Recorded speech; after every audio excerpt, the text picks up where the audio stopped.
میں بیٹھے دقت ہو جائے گی بعد میں. صف میں بیٹھے.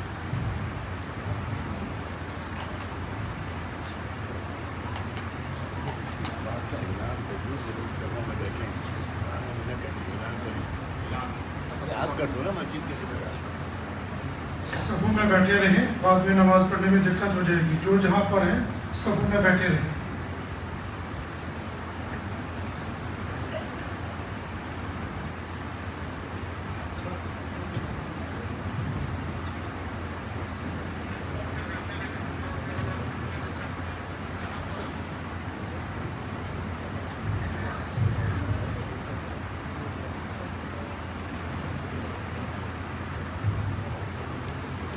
السلام علیکم.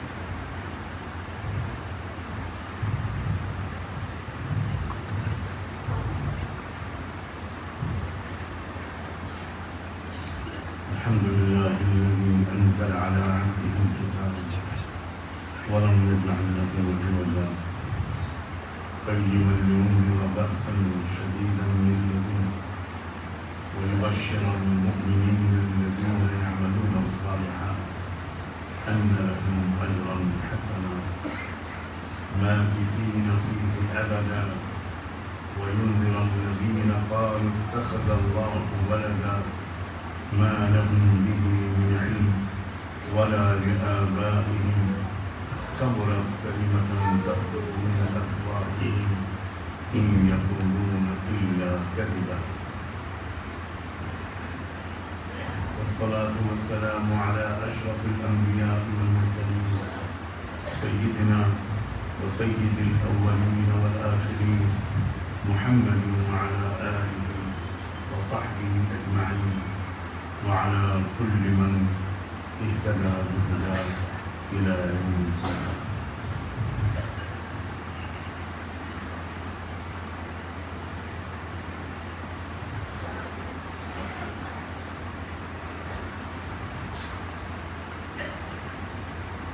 قابل احترام بزرگوں اور قدر و محبت کے لائق بھائیوں اور نوجوانوں، آپ سب ہی جانتے ہوں گے کہ جمعے کے دن سورہ کہف کی تلاوت کی خاص اہمیت ہے.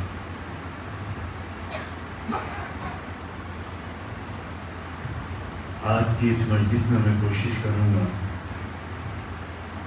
کہ سورہ کہف کے مضامین کا خلاصہ، اس کے پیغام کا خلاصہ پیش.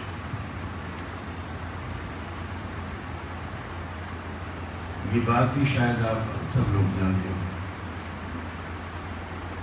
کہ رحمت عالم صلی اللہ علیہ وسلم بڑے صاف لفظوں میں یہ بات فرمائی کہ ہر جمعے کو دم کی جمعہ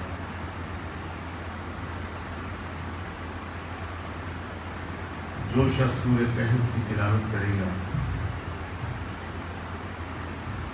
وہ دجال کے فتنے سے محفوظ رہے.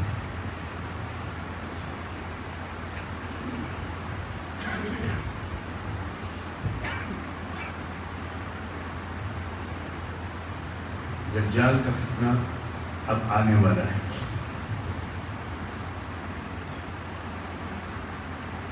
بہت لمبی مدت اب باقی نہیں ہے.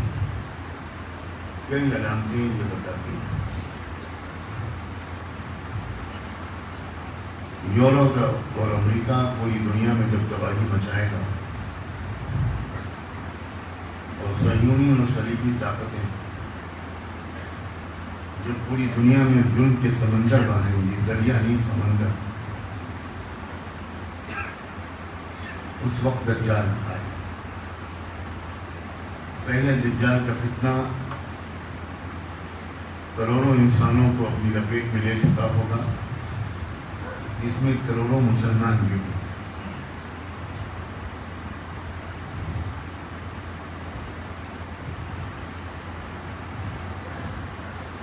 اس کے بعد تب دجال ظاہری شکل میں ظاہر ہوگا.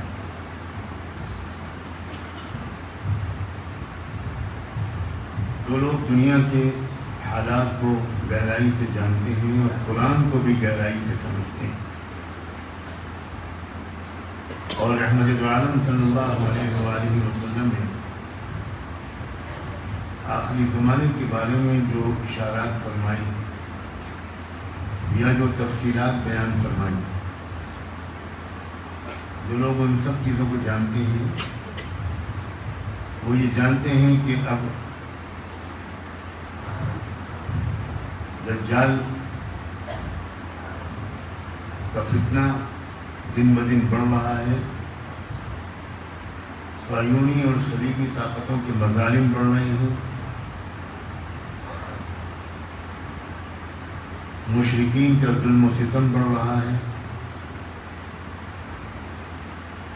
اور اب وہ وقت آ گیا جب ایمان والوں کی چھٹائی کی جائے، کون اصلی ایمان والے ہیں اور کون نقلی مسلمان۔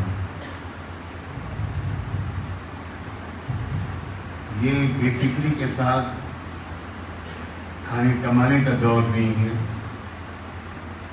یہ بہت فکر مندی کے ساتھ اپنے کو مکمل ایمان والا بنانے کی محنت کا دور ہے۔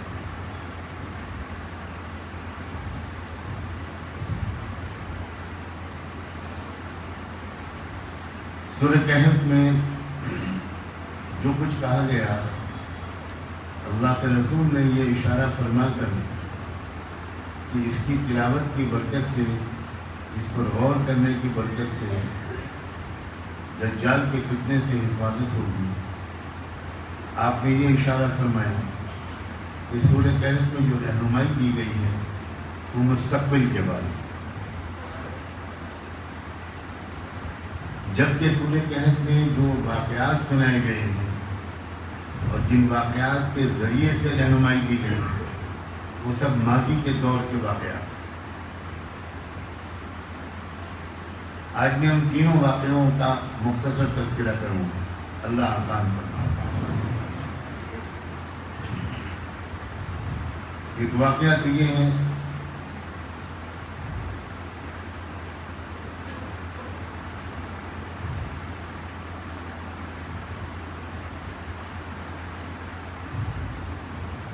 کہ موسیٰ علیہ السلام سے کہا گیا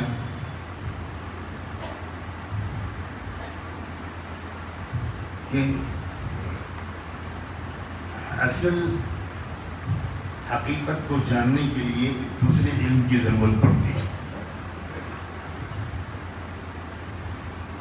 دیکھنے میں کوئی چیز نظر کچھ آتی ہے، ضروری نہیں ہے کہ وہ چیز کی حقیقت وہی ہو جو وہ نظر آ رہی ہے، بہت ممکن ہے بلکہ زیادہ تر ایسا ہوتا ہے کہ جو چیز جیسی نظر آتی ہے در حقیقت ویسی نہیں ہوتی، حقیقت اس کے کچھ خلاف ہوتی ہے، اور اکثر انسانوں کے پاس وہ نظر نہیں ہوتی کہ وہ چیزوں کی حقیقت کو پہچاننے، اکثر انسان دھوکے میں آ جاتا ہے۔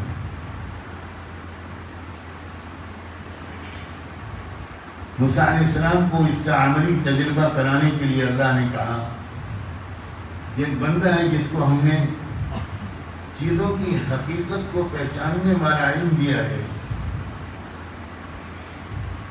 وہ علم اس علم رکھنے والوں کی صحبت سے ہی ملتا ہے، انہی کے ذریعے ملتا ہے، مشقت کے ذریعے ملتا ہے، قربانی دے کر ملتا ہے۔ وہ نظر جو حقیقت کو پہچان لے، وہ نظر والوں کی صحبت اور توجہ ہی سے ملتی ہے۔ اس لیے تم اس بندے کو تلاش کرو جس کو ہم نے تمہارے ہی دور میں وہ علم دے رکھا ہے، جاؤ تلاش کرو، مشقت برداشت کرو اور اس سے وہ علم سیکھو۔ موسیٰ علیہ السلام فوراً تیار، بڑا لمبا سفر کیا، بڑی تکلیفیں سہیں، بڑی مشکل سے وہ اس بندے تک پہنچے۔ اس کی تھوڑی سی تفصیل اللہ نے سورہ کہف میں بیان کی اور ان سے درخواست کی کہ وہ خاص علم جو چیزوں کی حقیقت کو پہچان لینے کی صلاحیت پیدا کرتا ہے، وہ والا علم اللہ نے آپ کو دیا ہے۔ مما علمت، وہ علم مجھے بھی دے دیجیے، تھوڑا سا اس کا حصہ۔ نبی ہونے کے باوجود انہوں نے لمبا سفر کیا، اور اس بزرگ ہستی اور اس صاحب علم کے پاس، صاحب نظر کے پاس، صاحب بصیرت کے پاس ایک طالب علم کی طرح پہنچے اور درخواست کی۔ انہوں نے کچھ شرطیں لگائی اور بالآخر اجازت دے دی، اور کہا چلو میرے ساتھ سفر میں۔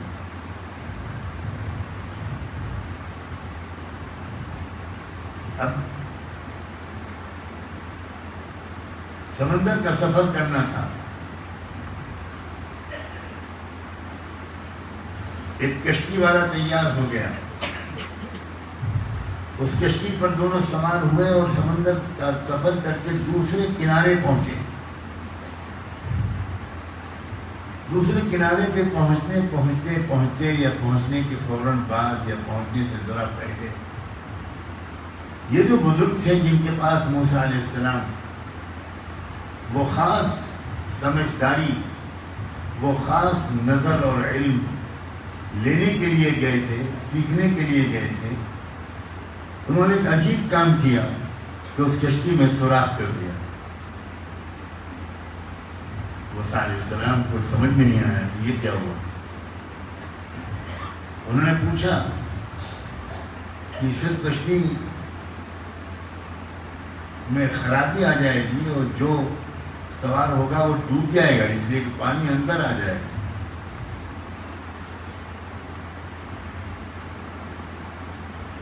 ان مربی اور مرشد نے یہ کہا کہ انتظار کرو، میں سمجھا دوں گا تم کو، ابھی تمہاری سمجھ میں نہیں آئے گا، ابھی اور کچھ دیکھنا اور سیکھنا ہے۔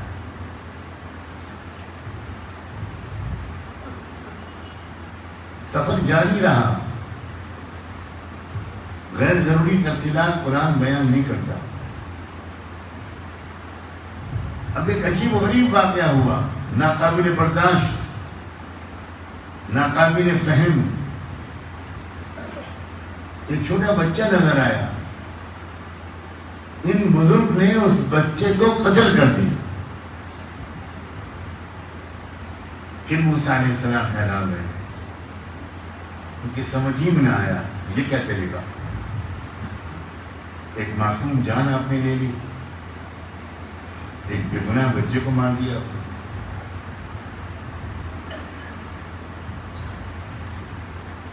پھر انہوں نے یہ جواب دیا، ابھی انتظار کرو،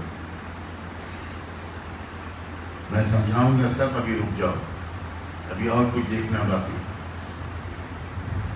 پھر سفر ان کا جاری رہا، لمبا قصہ ہے، بہت سبق آموز ہے۔ آج کے اس دور کے لیے اس کا جاننا فرض عین ہے، اگرچہ آپ میں سے ایک بھی نہیں جانتے، اس لیے کہ آپ نے قرآن سے رشتہ تقریباً توڑ لیا ہے۔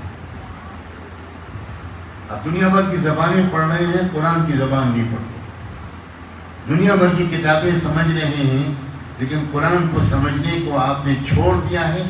یہ مجرمانہ گناہ ہے، یہ کسی آیت اور حدیث میں نہیں ہے کہ جو مدرسے میں پڑھیں صرف وہ قرآن سمجھیں، جو کالجوں میں پڑھیں ان کو قرآن کی سمجھنے کی کوئی ضرورت نہیں ہے۔ یہ غلط ہے، یہ غلط ہے، یہ غلط ہے۔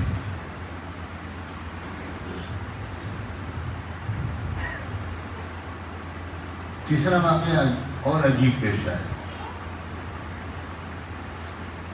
یہ لوگ جو سفر پر نکلے تھے دونوں، یہ راستے میں اپنے کھانے پینے کا سامان لے کر نکلے تھے، لیکن سفر لمبا ہو گیا اور ایک وقت آیا کہ جو کچھ لے کر نکلے تھے وہ ختم ہو گیا۔ تو ایک علاقے میں یہ لوگ داخل ہوئے، اس علاقے کے لوگوں سے انہوں نے کہا کہ بھائی ہم لوگ مسافر ہیں، علم کی راہ میں نکلے ہیں، ہمارے پاس جو کچھ کھانے پینے کا سامان تھا وہ ختم ہو گیا، آپ ہمارے کچھ کھانے کا انتظام کر دیں۔ لیکن عجیب علاقے کے لوگ تھے، انہوں نے صاف انکار کر دیا، جی نہیں کچھ نہیں، ہم آپ کو کچھ نہیں کھلائیں گے۔ مجھے امید ہے کہ جموں کے لوگ ایسے نہیں ہیں، کوئی جواب نہیں دے رہا، اس کا مطلب ہے کہ ایسے ہی ہے۔ بہرحال میرے ساتھ تو لوگ ہیں، وہ مجھے موقع نہیں رکھے،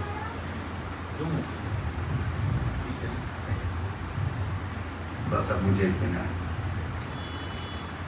اللہ والے کہہ رہے ہیں کہ نہیں آپ موقع نہیں رہے، صاف انکار کر دیا، لکھنوی انداز سے معذرت بھی نہیں کی، صاف انکار کر دیا کہ فَأَبَوْا أَن يُضَيِّفُوهُمَا، مگر اس بدسلوکی کے باوجود یہ جو صاحب تھے بزرگ، عجیب علم رکھنے والے، عجیب نظر رکھنے والے، ان کی نظر پڑی ایک دیوار ہے جو تقریباً گرنے والی ہے، وہ رک گئے اور اس دیوار کو ریپیئر کر کے مرمت کر کے پوری دیوار کو کھڑا کر دیا۔ موسیٰ علیہ السلام وہی ناراض تھے ان نالائقوں سے جنہوں نے ایک وقت کی روٹی نہیں کھلائی، تو موسیٰ علیہ السلام نے کہا کہ ان کمبختوں نے تو ایک وقت کا کھانا نہیں کھلایا، اور آپ اس دیوار کی مرمت کر رہے ہیں فی سبیل اللہ، اس وقت تو بالکل ہی مناسب تھا کہ آپ ان سے اس کام کی کچھ مزدوری لے لیتے تو ہم لوگوں کو کچھ کھانے کو مل جاتا۔ آخر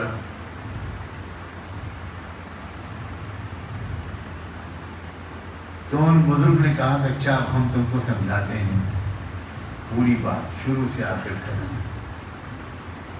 یہ جو میں نے کشتی میں سوراخ کر دیا تھا اس کی ایک وجہ تھی، جس ساحل پر ہم اترے ہیں اس ساحل پر جس بادشاہ کی حکومت تھی، دو بادشاہ آپس میں لڑ رہے تھے، دو حکومتیں، دو فوجی لڑ رہی تھی، اور لڑائی میں بحری کشتیوں کی ضرورت تھی۔ تو ایک بادشاہ نے یہ اعلان کر دیا تھا اپنی فوج کو کہ جاؤ ساحل پر، اور جو جہاز یا کشتی تم کو صحیح سالم ملے اس کو سرکار کے حق میں ضبط کر دو۔ تو میں نے وہ جو سوراخ کیا وہ اس لیے کیا کہ جب فوجی آئیں گے اور کشتی کو دیکھیں گے اور اس میں سوراخ دیکھیں گے تو اس کو ضبط نہیں کریں گے، اسے چھوڑ دیں گے، تو وہ سوراخ کشتی اور کشتی والوں کی نجات کا سبب بنے گا، ہلاکت کا سبب نہیں بنے گا۔ تم جو سمجھ رہے تھے کہ میں نے سوراخ کیا اب جو اس میں سوار ہوگا وہ ہلاک ہو جائے گا، میں نے تو اس کشتی والے کی مدد کی ہے، کشتی کو بچانے کی تدبیر کی ہے، چپکے سے سوراخ کر دیا۔ اب جب سوراخ دیکھیں گے واپس چلے جائیں گے، صحیح سالم کشتیوں کو لے جائیں گے، اس کو چھوڑ دیں گے، اور کشتی والا سوراخ کی مرمت کر کے پھر اپنے استعمال میں لائے گا۔ تو جو کچھ نظر آتا ہے وہ کچھ اور ہے، جو اس کے پیچھے پردے کے پیچھے حقیقت میں ہوتا ہے وہ کچھ اور ہے، لیکن ہر آدمی کے پاس یہ سمجھ نہیں ہے۔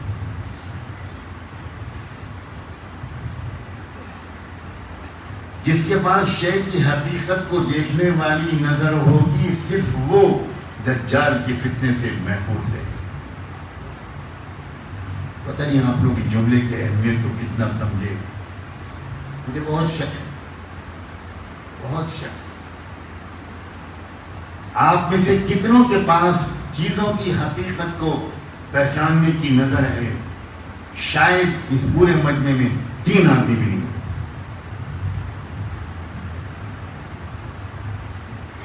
دوسرا واقعہ، بچے کو قتل کر دینا تو واقعی اس سے بھی زیادہ عجیب و غریب۔ اب انہوں نے سمجھایا کہ موسیٰ سنو، مجھے اللہ نے یہ بات بالکل صاف صاف بتا دی کہ یہ بچہ بڑے ہو کر اپنے ماں باپ کو ستائے گا، نافرمان بنے گا، بدتمیزی کرے گا، بے ادبی کرے گا، دل دکھائے گا، کہنا نہیں مانے گا. تو مجھے اللہ نے یہ اشارہ دیا، میرے علم نے مجھے یہ اشارہ دیا. فَأَرَدْنَا أَن يُبْدِلَهُمَا رَبُّهُمَا خَيْرًا مِّنْهُ زَكَاةً وَأَقْرَبَ رُحْمًا. اللہ تعالیٰ ایک اور بچہ عطا فرمائیں گے. وہ بچہ فرما بردار ہوگا، وہ بچہ اپنے ماں باپ کی آنکھوں کی ٹھنڈک بنے گا، وہ اپنے ماں باپ کی خدمت کرے گا، دل نہیں دکھائے گا، نافرمانی نہیں کرے گا. اس بچے سے ماں باپ کو تکلیف پہنچنے والی تھی، اور جو بچہ اب اللہ ان کو دیں گے اس سے ماں باپ کو راحت ملے گی. بڑا سبق ہے. ایک تعلیم کا نظام وہ ہے، ایک ایجوکیشنل سسٹم وہ ہے جس سے بچے اپنے ماں باپ کے فرما بردار بنتے ہیں، اپنے ماں باپ کے سامنے آواز کو ہلکا رکھتے ہیں، نگاہوں کو نیچا رکھتے ہیں، بلند آواز میں اپنے ماں باپ سے بات نہیں کرتے، بدتمیزی اور نافرمانی کا تو کوئی تذکرہ ہی نہیں کرنا چاہیے. سر جھکائے رہتے ہیں، آنکھوں کی ٹھنڈک بنے رہتے ہیں. سعادت مند اولاد ہوتی ہے، سعادت مند لڑکے اور سعادت مند لڑکیاں. یہ اشارہ کیا ہے اللہ نے سورہ کہف میں. فتنہ دجال کے دور میں جو ایجوکیشنل سسٹم چلے گا وہ اکثر و بیشتر اولادوں کو نافرمان بنائے گا. اکثر و بیشتر اولادوں سے ان کے ماں باپ کو تکلیف پہنچے گی. اکثر و بیشتر شوہر بیویوں کی طرفداری کریں گے، ماں باپ کی مخالفت کریں گے. اکثر و بیشتر ماں باپ کا ادب کا رواج ختم ہو جائے گا، بدتمیزی کے سے پیش آئیں گے، بے ادبی سے پیش آئیں گے، اونچی آواز میں بات کریں گے. اس واقعے کے ذریعے سبق ملا، اس نظام تعلیم کو چھوڑ کر تم کو ایسا تعلیم و تربیت کا نظام قائم کرنا چاہیے جس سے ادب کرنے والے نوجوان پیدا ہوں، بزرگوں کا احترام کرنے والے، ماں باپ کا کہنا ماننے والے، ماں باپ کا بڑھاپے میں ہاتھ بٹانے والے، ماں باپ کی خدمت کرنے والے، ماں باپ کا ادب اور احترام کرنے والے اولاد تیار ہیں. ہر شخص جانتا ہے. میں چیلنج کرتا ہوں، یہ بات ہر خاص و عام کو یہ بات معلوم ہے کہ اگر مجموعی اعتبار سے دیکھا جائے افراد دونوں طرف مستثنیٰ ہو سکتے ہیں. مدرسوں میں پڑھنے والے بچے اپنے ماں باپ کا ادب زیادہ کرتے ہیں، احترام زیادہ کرتے ہیں، خدمت زیادہ کرتے ہیں، ان کی خوشی کا لحاظ زیادہ کرتے ہیں. اور کالجوں اور یونیورسٹیوں میں پڑھنے والے بچوں میں ایسے بچوں اور بچیوں کی تعداد کم ہے. میں پوری دنیا میں جاتا ہوں، میں کوئی کسی غار میں رہنے والا مولوی نہیں ہوں. لاکھوں لوگوں سے بلکہ اس سے بھی زیادہ لوگوں سے میرا رابطہ ہے. ہزاروں ہزار اور لاکھوں ماں باپ خون کے آنسو روتے ہیں کہ ہم نے اپنے زیور بیچ کر بچوں کو پڑھایا، کیا کیا تکلیفیں جھیلی، کس طرح بچے کو امریکہ بھیجا اور یہاں بھیجا اور وہاں بھیجا. اب حالت یہ ہے کہ بچہ 2 سال ہو جائے فون نہیں کرتا، ہمارا فون نہیں اٹھاتا، وہ اب گرل فرینڈ کے چکر میں ہے، بیویوں کے چکر میں ہے، یہ ہے اور وہ ہے، وہ ہماری بات نہیں سنتا. دل دکھاتا ہے، خون کے آنسو ہم لوگ روتے ہیں بڑھاپے میں. نہ جانے کتنی بڑی تعداد ہے ان ماں باپ کی جو اپنے بچوں کی شکایت لے کر دعاؤں کی گزارش کے لیے ہمارے بزرگوں کے پاس یا ہم چھوٹوں کے پاس آتے ہیں. مدرسوں کے فارغین کے ماں باپ میں بھی کچھ لوگ ایسے ہوتے ہیں، لیکن ان کی تعداد انگلیوں پر گنے جانے کے لائق ہوتی ہے. عام طور سے مدرسوں کے پڑھنے والے بچے وہ اپنے ماں باپ کے فرما بردار ہوتے ہیں. فتنہ دجال کے دور کی یہ علامت ہر اندھے کو بھی نظر آ رہی ہے کہ اولادوں میں نافرمانوں کی تعداد بڑھ رہی ہے، اولادوں میں باغیوں کی تعداد بڑھ رہی ہے، بے ادبی کا رواج بڑھ رہا ہے. ماں باپ کا وہ ادب و احترام جو ہماری اسلامی تہذیب کا حصہ تھا اور حصہ ہے، ماں باپ کی وہ خدمت، ماں باپ کی آنکھوں کی ٹھنڈک بننے کا شوق، ماں باپ کے پیر دبانا، ماں باپ کے سر میں تیل لگانا، یہ ہے اسلامی تہذیب۔ کالجوں میں پڑھنے والے لڑکے اور لڑکیوں میں میں چیلنج کے ساتھ کہتا ہوں، افسوس اور دکھ اور غم کے ساتھ کہتا ہوں، ماں باپ کی خدمت کرنے والے لڑکوں اور لڑکیوں کی تعداد دن بدن گھٹ رہی۔ میرے عزیز نوجوانوں، ہمیں ڈاکٹروں کی بھی ضرورت ہے، ہمیں انجینئرز کی بھی ضرورت ہے، ہمیں لائرز کی بھی ضرورت ہے، ہمیں جرنلسٹوں کی بھی ضرورت ہے، ہمیں اسپورٹس مین کی بھی ضرورت ہے، لیکن یہ ہم چاہتے ہیں کہ ہر ڈاکٹر بعد میں ہو، مسلمان پہلے ہو، اپنے ماں باپ کا سعادت مند اولاد پہلے ہو، انجینئر بعد میں ہو، سعادت مند اولاد پہلے ہو۔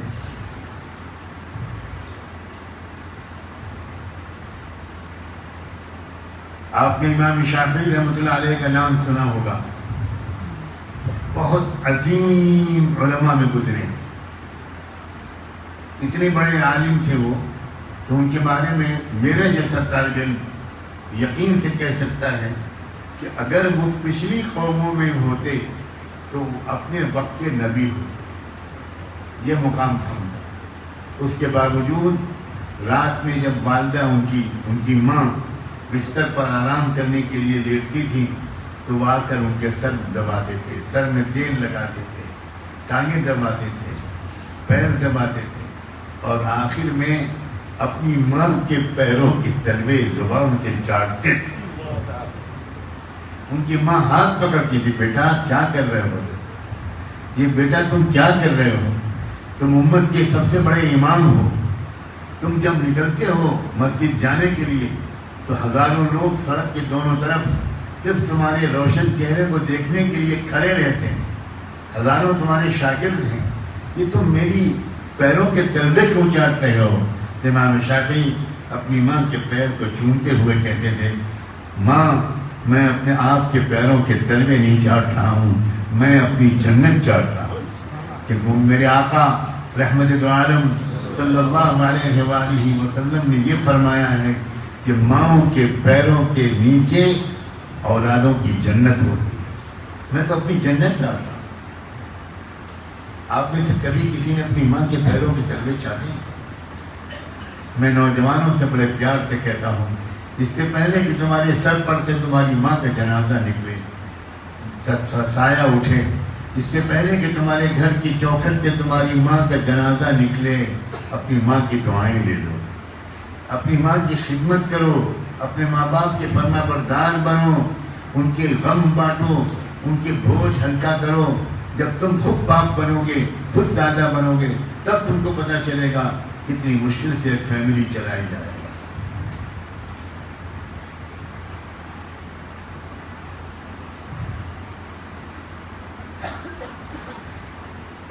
اس بچے کو قتل کر کے، یہ تمثیلی واقعہ عجیب و غریب ہے، یعنی یہ ضروری نہیں ہے کہ وہ واقعی انسان کا بچہ ہو سکتا ہے اللہ نے ایک سایہ بھیج دیا اور انسان کی شکل میں، اور اس تربیت کی وجہ سے انہوں نے اس سائے کو قتل کر کے دکھایا ہو موسیٰ کو، اور یہ سمجھانے کے لیے کہ ایک نظام تعلیم بچوں کو نافرمان بنائے گا، ایک نظام تعلیم بچوں کو فرما بردار بنائے گا۔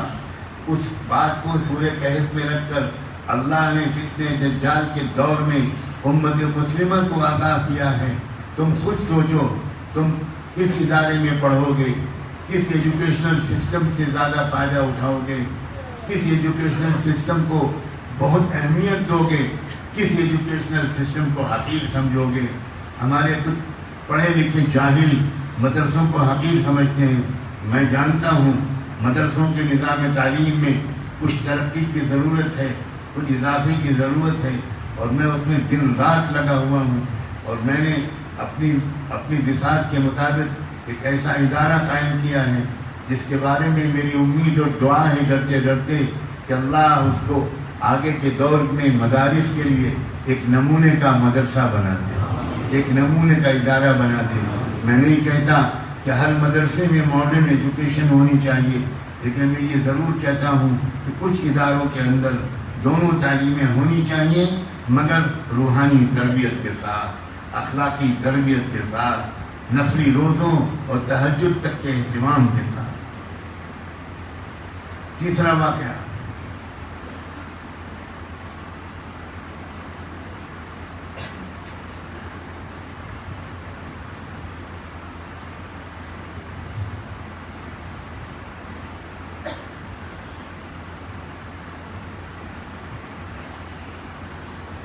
جبکہ جس علاقے کے لوگوں نے حضرت موسیٰ علیہ السلام اور ان کے معلم کو ایک وقت کا کھانا کھلانے سے انکار کر دیا تھا، اس کے باوجود اسی علاقے میں ایک گرتی ہوئی دیوار کو ریپیئر کر کے پھر سے کھڑا کر دیا۔ اس معلم نے، مربی نے، ان بزرگ شخصیت نے، جن کو ہر شے کی حقیقت کو دیکھنے والی نظر اللہ نے عطا کی تھی۔ شاعر نے خوب کہا ہے کہ جو شے کی حقیقت کو نہ دیکھے وہ نظر ہی کیا۔ وہاں بھی انہوں نے جو کام کیا وہ میں نے ابھی بتایا تھا کہ دیوار گرتی ہوئی دیکھی انہوں نے، جو بالکل گرنے والی تھی، اس دیوار کی مرمت کر کے، ریپیئر کر کے اس کو پوری طرح پھر سے کھڑا کر دیا۔ اس کی تشریح کیا کی انہوں نے؟ ان کا دیکھو موسیٰ، یہ دیوار ایک نیک انسان کے گھر کی دیوار تھی، اور اس نیک انسان کا انتقال ہو چکا ہے، اور اس نے اپنے بچوں کے لیے اس دیوار کے نیچے کچھ خزانہ چھوڑا تھا،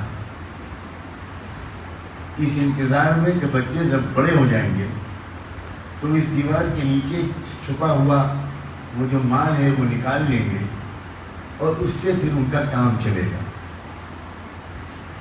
بچے تو یتیم ہو گئے، باپ کا انتقال ہو گیا، اب یہ دیوار اگر بالکل گر جاتی تو وہ جو خزانہ نیچے چھپا ہوا تھا وہ سامنے آ جاتا۔ اور علاقے کے لوگوں کا کیریکٹر تم نے دیکھ لیا موسیٰ، کہ جنہوں نے دو اجنبی پردیسیوں اور مسافروں کو ایک وقت کا کھانا نہیں کھلایا، ان سے یہی تو خطرہ زیادہ تھا کہ وہ لوگ اس خزانے کو لوٹ لے جائیں گے، اور یتیم بچوں کو جن کے لیے ان کے مرحوم نیک باپ نے خزانہ چھوڑا تھا، وہ انہیں کچھ نہیں ملے گا، ان یتیم بچوں کو وہ محتاج ہو جائیں گے۔ اللہ نے مجھے اس کا حکم دیا۔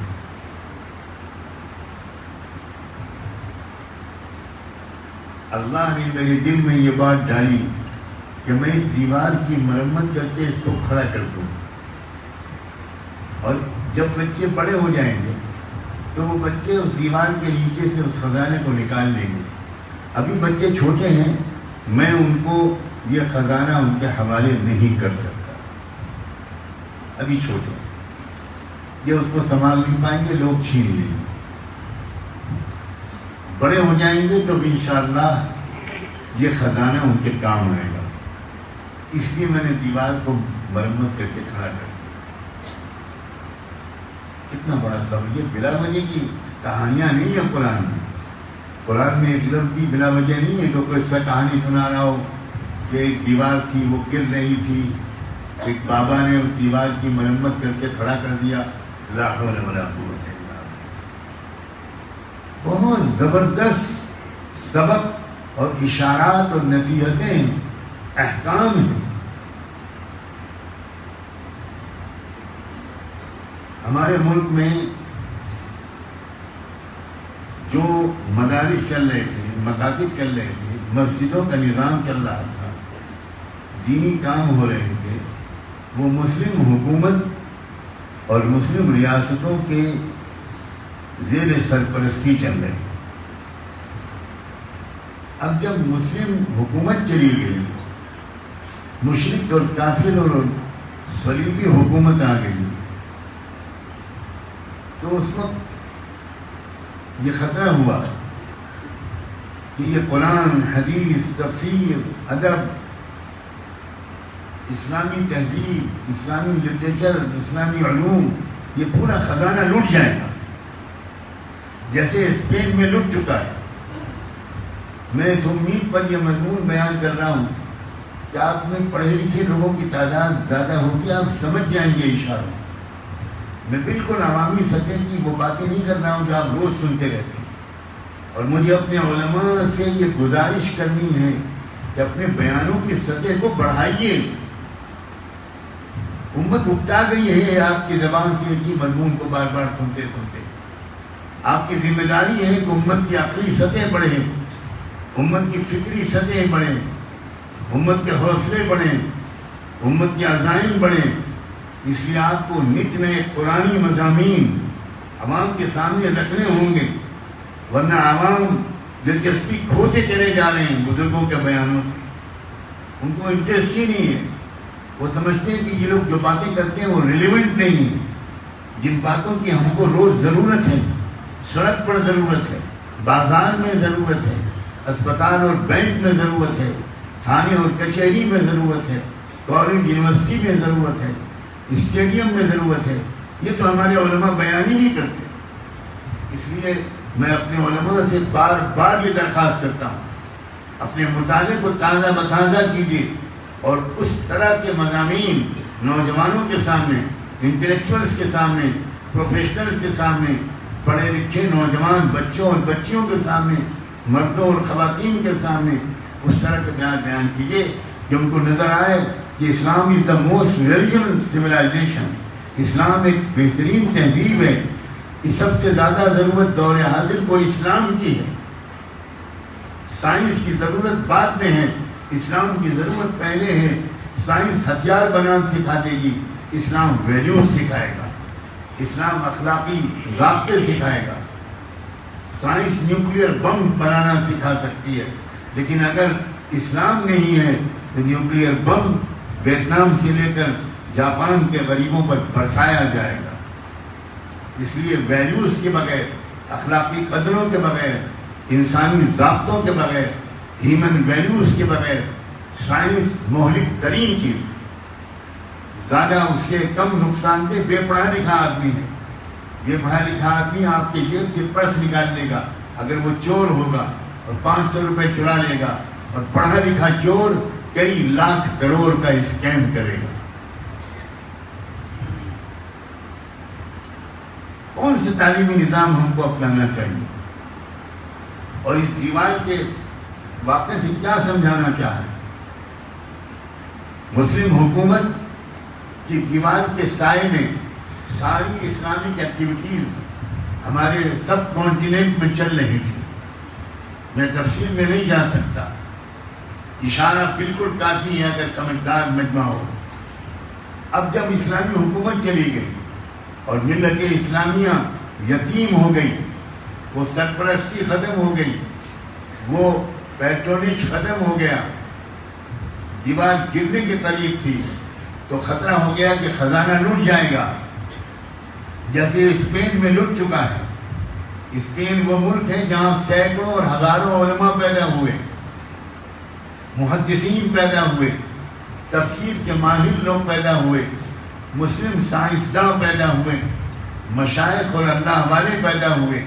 لیکن جب اسپین میں حکومت گئی مسلمانوں کی تو یہ حالت ہو گئی چند سالوں کے اندر کہ اسپین میں ایک بندہ بھی کلمہ طیبہ لا الہ الا اللہ پڑھنے والا نہیں ملتا. دیوار گر گئی, خزانہ لٹ گیا. یہی خطرہ برصغیر ہند و پاک میں یہی خطرہ تھا کہ یہاں سے مسلم حکومت کے جانے کے بعد پھر یہاں بھی وہی ہوگا جو اسپین میں ہوا, یہاں بھی سب لٹ جائے گا, ڈھونڈنے سے بھی کوئی مسلمان نہیں ملے گا. اس وقت اللہ نے حجت الاسلام حضرت مولانا محمد قاسم نانوتوی, نابغ عصر حضرت مولانا رشید احمد گنگوہی اور اس طرح کے عظیم خضر صفت بزرگوں کو کھڑا کیا. اور انہوں نے کیا کیا؟ مدرسوں کی کچی دیواروں کے نیچے اسلامی تہذیب کو چھپا دیا, محفوظ کر دیا. ان مدرسوں کو معمولی سمجھنے والے لوگ بے عقل ہیں, بے خبر ہیں. انہیں خبر نہیں ہے کہ اس ملک اور اس پورے سب کانٹیننٹ میں اسلامک آئیڈینٹی کو بچانے والا کام 99.9% مدرسوں نے کیا، مکتبوں نے کیا۔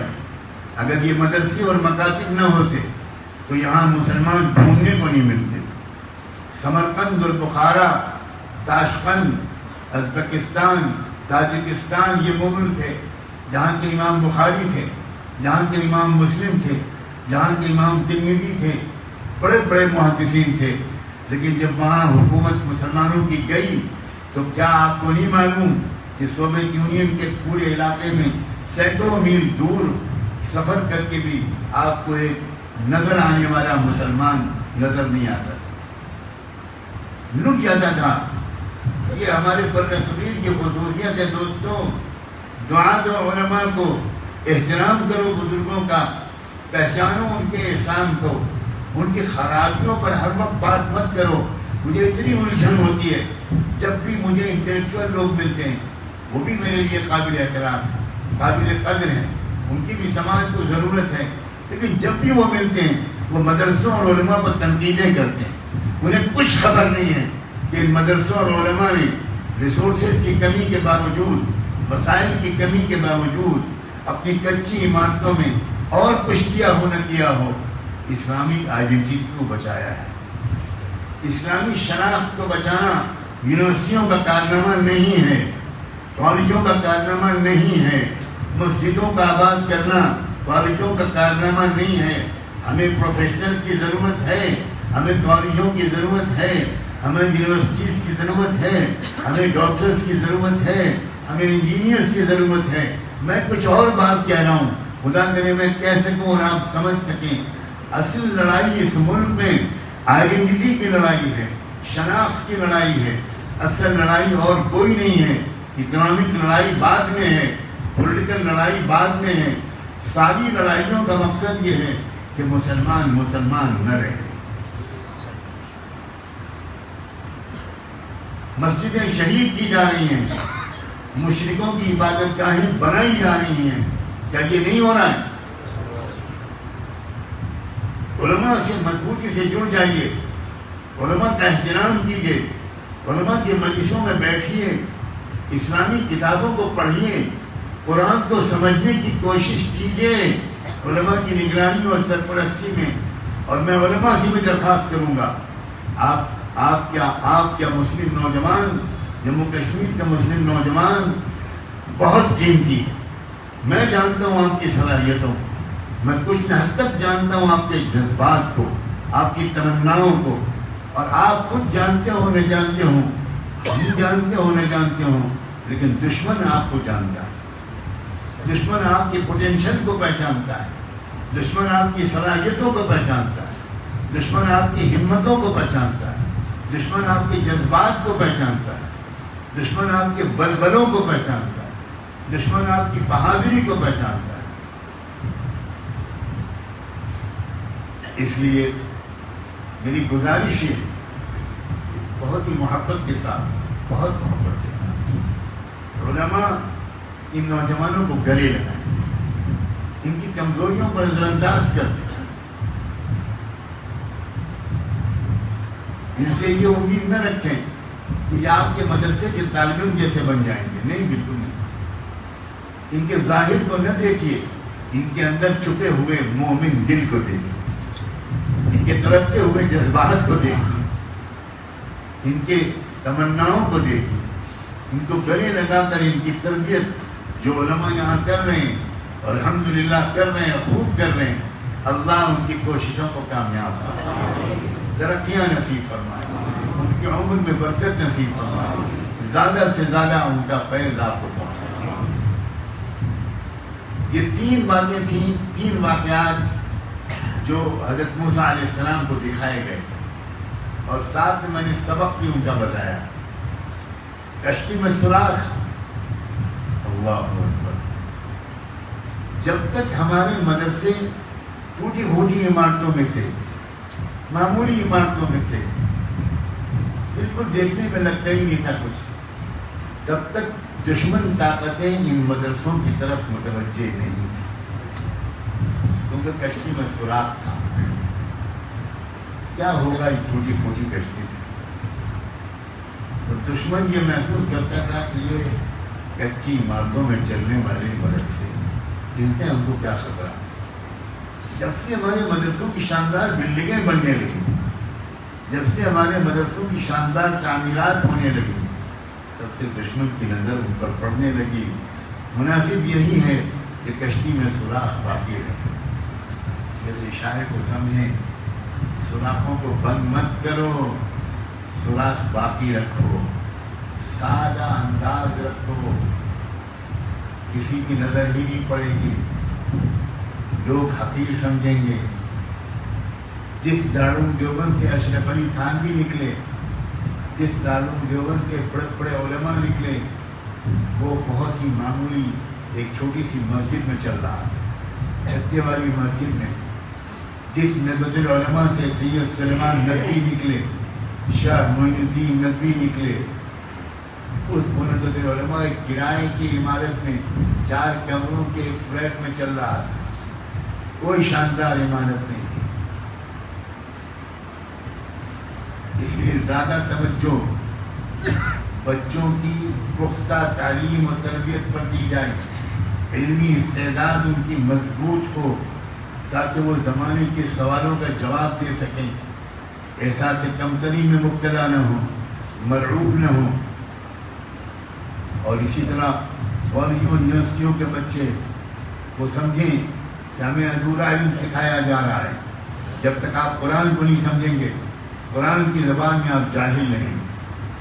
جب تک آپ قرآن و حدیث کو نہیں سمجھیں گے، پیارے آقا محمد مصطفیٰ صلی اللہ علیہ وآلہ وسلم، جب تک آپ ان کی سیرت کو، ان کی تمناؤں کو، ان کی تعلیمات کو نہیں سمجھیں گے، تب تک آپ کیا علم سیکھ پائیں. وہ علم جو قرآن و حدیث کے علاوہ ہو، میں اس کو علم ماننے کے لیے تیار نہیں. وہ علم نہیں ہے، وہ معلومات ہے، وہ انفارمیشن ہے، وہ نالج نہیں ہے. نالج وہ ہے جس کو قرآن نے کہا الرحمن علم القرآن. قرآن مجید علم مانتا ہے اس کو جو قرآن سے جڑا ہوا. آپ جب قرآن بھی پڑھیں گے تو آپ کو سائنس بہت زیادہ سمجھ میں آئے گی، اور آپ کو معجزہ سمجھ میں آئے گا کہ سائنسداں بلینس آف ڈالرز خرچ کر کے اب جن تحقیقات تک پہنچے ہیں، ان سب باتوں کا اعلان قرآن مجید میں اللہ نے 1500-1400 سال پہلے کر دیا تھا. اس قرآن میں جو اس نبی کے ذریعے اتارا گیا، جو نبی پڑھا لکھا نہیں تھا، جو اپنا نام بھی نہیں لکھ سکتے تھے، دستخط بھی نہیں کر سکتے تھے. ہزاروں درود و سلام ہوں رحمت دو عالم صلی اللہ علیہ وسلم. زیادہ سے زیادہ ان علماء کے یوٹیوب کے بیانات سنیے. سوشل میڈیا کو بیکار مت استعمال کیجیے، موبائل پر اپنا وقت مت برباد کیجیے، لیپ ٹاپ پر واقعات چیزوں کو مت دیکھیے، فضول چیٹنگ مت کرو میرے عزیزوں، فضول چیٹنگ مت کرو. وقت قیمتی ہے، وقت کا صحیح استعمال کرو. اپنے فزیکل فٹنس کی ضرور کوشش کرو. کسی کھیل میں حصہ لو، مقابلوں میں حصہ لو، کمپٹیشنز میں حصہ لو، میچز میں حصہ لو. تم کو تندرست رہنا ہے، فزیکلی فٹ رہنا ہے، مینٹلی انلائٹن رہنا ہے، تمہارا ذہن روشن رہے، تمہاری میموری مضبوط رہے، تمہارا وقت کا ایک ایک سیکنڈ قیمتی ہے. بازاروں میں مت پھرو. اور میں لڑکوں، نوجوانوں، میں معافی چاہتا ہوں، میں تم سے یہ نہیں کہہ پاؤں گا کہ ناجائز دوستیاں مت کرو. میں نہیں کہہ پاؤں، میری زبان لڑکھڑا جائے گی. یہ ایسے ہی ہوگا کہ جیسے کسی کو، کسی بادشاہ اور شہزادے کو کچھ نصیحت کرنے کا موقع ملے، اور وہ بادشاہ اور شہزادہ اس شہزادے کو کوئی بزرگ نصیحت کرنے لگے. اور کیا نصیحت کریں؟ یہ کہنے لگیں کہ آپ کے گھر میں، محل میں ٹوائلٹ صاف کرنے والی جو بھنگن آتی ہے، آپ اس سے لو افیئر مت کرنا، آپ اس سے عشق مت کرنا. شہزادہ تھپڑ مار دے گا کہ دماغ صحیح ہے آپ کا، آپ کس سے بات کر رہے ہیں اور کیا نصیحت کر رہے ہیں. میں ہر مسلمان نوجوان کو امت محمدیہ کا شہزادہ مانتا ہوں. میں تم کو یہ نصیحت نہیں کر سکتا کہ ناجائز دوستیاں لڑکوں یا لڑکیوں سے مت کرنا. اگر میں یہ کہنے لگوں تو تم کو بھی مجھے تھپڑ مارنے کا حق ہے, تمہیں مجھے یہ جواب دینے کا حق ہے. آپ کی ہمت کیسے ہوئی؟ ہم سرکار دو عالم کے امتی ہیں, کیا آپ ہم سے اتنی ذلیل حرکت کی امید کرتے ہیں؟ جب ہم کسی لڑکی سے محبت کریں گے, ناجائز محبت کریں گے, موبائل پر باتیں کریں گے, میسیجز ایکسچینج کریں گے, کیا آپ ہم سے یہ امید کرتے ہیں کہ ہم چیٹنگ کریں گے رات میں 2 بجے رات تک؟ آپ مجھے جواب دیں گے میرا نام ابو بکر ہے, میرا نام عمر ہے, میرا نام خالد ہے, میرا نام ابو سعید ہے, میرا نام زین العابدین ہے, میرا نام حسن اور حسین ہے. آپ کیسے مجھ سے یہ امید کرتے ہیں؟ بالکل صحیح ہے, بالکل صحیح ہے کہ کوئی حق نہیں ہے مجھ جیسے کو تم جیسوں کے بارے میں اس طرح کی پست امیدیں کرنا. میں شکر گزار ہوں اس مسجد کے انتظامیہ کا کہ انہوں نے مجھے یہاں آ کر نماز پڑھنے اور اپنے دل کا کچھ درد اس پیارے مجمع کے سامنے رکھنے کا موقع عنایت فرمایا. دل سے دعا ہے اللہ آپ کی جوانیوں کو بیدار رکھے, آپ کو صحیح راستے پر ثابت قدم رکھے, آپ کو زمانے کی برائیوں سے بچائے رکھے, فتنہ دجال سے محفوظ رکھے, اور دجال کے مقابلے کے لیے حضرت عیسیٰ اور امام مہدی کی قیادت میں جو فوج تیار ہو رہی ہے, اللہ ہم سب کو اس فوج میں شامل کر نکال کے باہر نہ کر دے. بڑا خطرہ ہے کیونکہ چھٹائی ہو رہی ہے.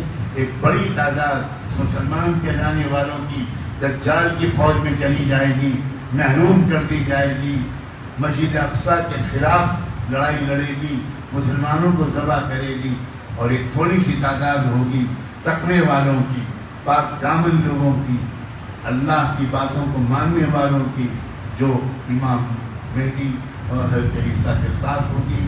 اللہ کرے ہم سب ان خوش نصیبوں میں ہوں. ہمارے بھائی بہن, ہماری اولادیں, ہمارے والدین, ہمارے دوست, ہمارے دور اور قریب کے رشتہ دار کوئی دجال کی طرف نہ بھیجا جائے. ہر ایک کی شرکت امام مہدی اور حضرت عیسیٰ کے ساتھ ہو. میں سمجھتا ہوں جو بات ابھی اسی مسجد میں داخل ہوتے وقت میرے دل میں مضمون آیا کہ میں سورہ کہف کا ایک خلاصہ اس پیارے مسجد میں مجمع کے سامنے پیش کروں. امید ہے کہ ضروری حد تک میں اس بات کو پیش کر سکا ہوں گا. اللہ کوتاہیوں کو معاف فرمائے اور آپ سب کو جزائے خیر دے. وآخر دعوانا ان الحمد للہ رب